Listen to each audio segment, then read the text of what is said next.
Morning. My name is Tom Woolman. I'm the Lincoln County State's Attorney. We're here this morning to discuss an indictment that was returned this past Friday against Amir Hassan Beaudion Jr. With a date of birth of May 11th of 2000. This past Friday, one of our Lincoln County grand juries convened to take evidence from several Sioux Falls detectives relating to this investigation. The investigation has taken place since an abduction and a murder which took place on January 5th of this year involving Pascalina Badi, whose date of birth was 1/1 of 2000. She's a 20-year-old Sioux Falls resident. Our Lincoln County grand jury returned an indictment against Mr. Beaudion Jr., and it is a 15-count indictment which lists charges to include murder in the first degree, murder in the second degree, aggravated kidnapping first degree, rape second degree, and robbery in the second degree. Mr. Beaudion was arrested on another matter here in Minnehaha County, which involved an attempted kidnapping. He was arrested on January 7th. From that date moving forward, this investigation took place. It involved a significant amount of information, to include digital information along with forensic information that was processed by our South Dakota Forensics Lab in Pierre. That all was processed and put in front of our grand jury this past Friday, and again, they returned this indictment. He has been arrested on this charge, or these charges, as of this morning, and bond has been set at $1 million cash only. We had sort of an all-hands-on-deck investigation with the Sioux Falls Police Department. They worked tirelessly.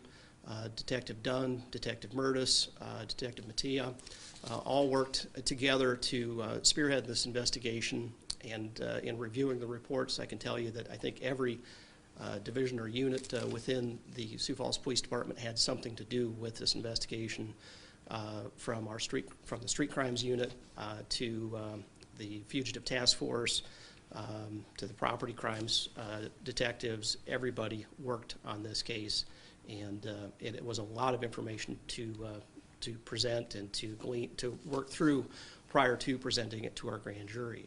So there was a little bit of a delay there. It's attributable to that.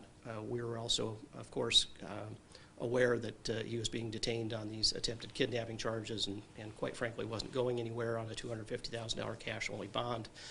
That case is being prosecuted by the Minnehaha County State's Attorney's Office. Ms. Crystal Johnson in her office has been working on that, and he was just arraigned on those charges this morning. He will be set for an arraignment tomorrow afternoon in Canton, sometime around 3 o'clock, and he will be advised of the charges against him at that point in time, and will likely enter a not guilty plea, and then will be set for dates moving forward. I'd like to thank the investigators, again, Detective Dunn, Detective Murtis, Detective Mattia, Chief Burns, in leading this lengthy investigation through to today's date. It continues to be an open investigation, and more information is still being processed as we speak.